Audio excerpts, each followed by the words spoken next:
Hello বন্ধুরা, good evening. আবার চলেছি নতুন একটা ভিডিও নিয়ে। তো পুরো ভিডিওটা দেখতে থাকো।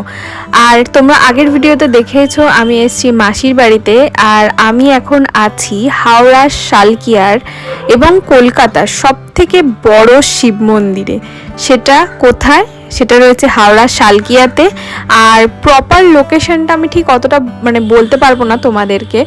আর এখানে রয়েছে 51 ফুটের একটা বড় শিব মূর্তি, একদম গঙ্গার ধারে, যেটা খুব সুন্দর দেখতে। এখানে আমি আগেও এসেছি, বাট ভিডিও করা হয়নি। এই টাইমটা আমি ভেবেছিলাম যে ভিডিও করব। আর আমি এসেছিলাম একদম বিকেলবেলায়।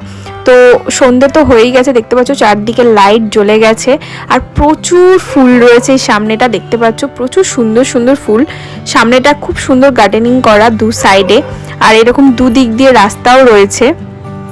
আর এই যে সেই শিব মন্দিরটা, আর এখানে কিন্তু মহাদেবের 12টা জ্যোতির্লিঙ্গের যে মন্দিরগুলো আছে এখানে কিন্তু সেই প্রত্যেকটা মন্দির খুব সুন্দরভাবে দেখানো আছে, সেটাও আমি তোমাদেরকে অবশ্যই দেখাবো। আর প্রত্যেকটা মন্দিরেই কিন্তু যে অরিজিনাল যে শিবের যে লিঙ্গটা বা জ্যোতির্লিঙ্গটা যেরকম দেখতে হয় আর কি, পুরো সেই রকমই রয়েছে এইখানে। 12টা জ্যোতির্লিঙ্গ কিন্তু খুব সুন্দরভাবে এখানে দেখানো রয়েছে। আর এইটা হচ্ছে মূল মন্দির, যে মন্দিরের একদম ঠিক উল্টো দিকেই রয়েছে 51 ফুটের শিব মূর্তি। মূর্তি বলা চলে। এবং তার যেটা 4টে মুখও রয়েছে শিবের। আর এইখানে দেখতে পাচ্ছ খুব সুন্দর সাজিয়ে গুছিয়ে রাখা রয়েছে মহাদেবকে, একদম সুন্দর দেখতে লাগছে। তখন সন্ধ্যা আরতির টাইম হয়ে গেছিল, তো মোটামুটি ভিড় প্রচুর হয়েছিল। আর সামনে সবাই বসে গেছিল সন্ধ্যা আরতি দেখবে বলে।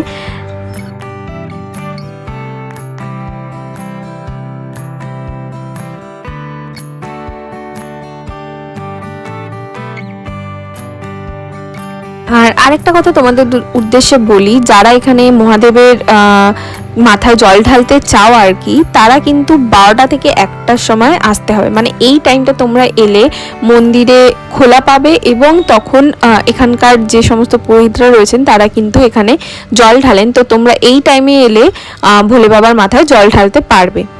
আর এই দেখো মন্দির থেকে বেরিয়ে দর্শন করে মূর্তি দর্শন করেই চলে এসেছি। দেখো বড় শিব মন্দিরটার কাছে, দারুণ দেখতে লাগছিল। আর ওই মন্দিরটা ছাড়াও দুপাশে কিন্তু এরকম ছোট ছোট অনেক মন্দির আছে।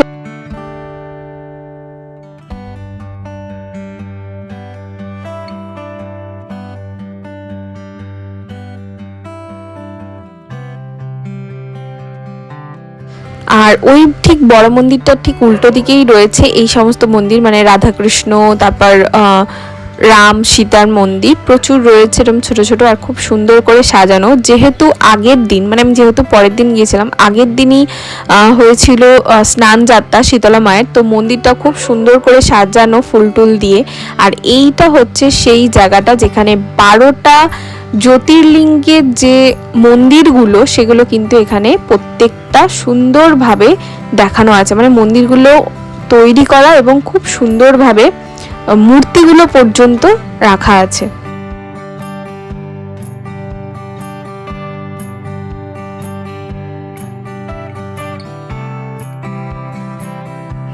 তো চলো আমরা প্রবেশ করি। এখানটা যেহেতু আমি সন্ধ্যেবেলা এসেছিলাম, তাই এখানটা লাইটিং খুব একটা বেশি ছিল না। কিছু কিছু জায়গায় ছিল, কিছু কিছু জায়গায় একটু অন্ধকার ছিল, তো প্লিজ একটু অ্যাডজাস্ট করে দেখে নাও। আর এইটা হচ্ছে প্রত্যেকটা নাম আমি বলতে পারছি না, বাট কিছুটা আমি দেখিয়ে দিয়েছি, কিছুটার নাম একদম ওপর দিকে লেখা ছিল। আমি তো সেইভাবে ভিডিওটা করতে পারিনি, সেই জন্য দেখাতে পারছি না। দেখতে পাচ্ছ মূর্তিগুলো, প্রত্যেকটা মূর্তি খুব সুন্দর এবং আলাদা আলাদা। তো খুব ভালো লাগছিল দেখে। এই রকমই রাখা থাকে সব সময়ই। আর এখানে কিন্তু এই মন্দিরটাও কিন্তু সবসময় খোলা থাকে, রাত্রির 9টা পর্যন্ত এই মন্দিরটা খোলা পাবে তোমরা, বিকেল 4টে থেকে। আর এখানে কিন্তু ওই যে গঙ্গার একদম ধারেই, যেহেতু গঙ্গার সাইডেও কিন্তু গেট করা আছে, ওই গেটটাও কিন্তু সবসময় খোলা থাকে না। তো তোমাদের কিন্তু টাইম অনুযায়ী আসতে হবে। আর এখানকার লোকাল মানুষেরা এই মন্দিরটাকে কিন্তু নতুন মন্দির বলে, যেহেতু এটা নতুনভাবে প্রতিস্থাপন করা হয়েছে বা তৈরি করা হয়েছে, সেই জন্য এই জায়গাটা পুরোটার নাম হচ্ছে নতুন মন্দির। আর এইটা কিন্তু মানে এই মন্দিরটা কিন্তু শিবরাত্রি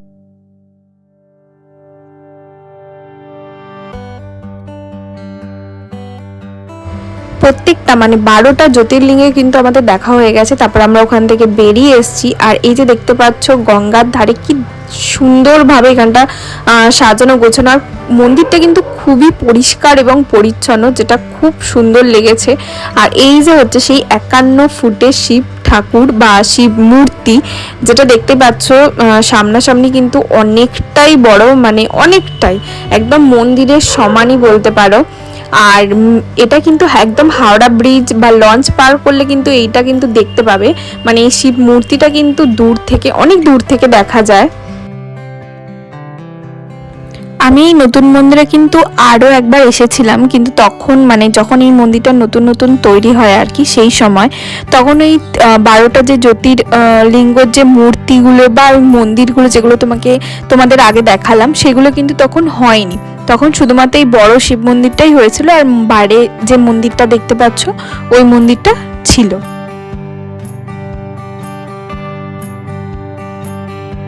এখানে আমি আমার মাসির ছেলে, মামি, ভাই, বোন সবাই মিলে এসেছিলাম।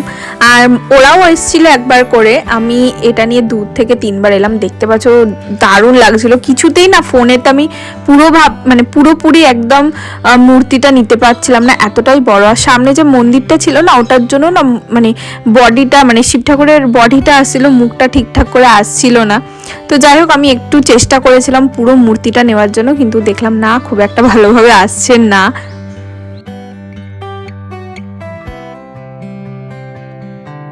আর শিব ঠাকুরের মুখটা কিন্তু চারদিকেই রয়েছে, মানে দেখতে পাচ্ছ 4টে মুখ রয়েছে চারদিকে।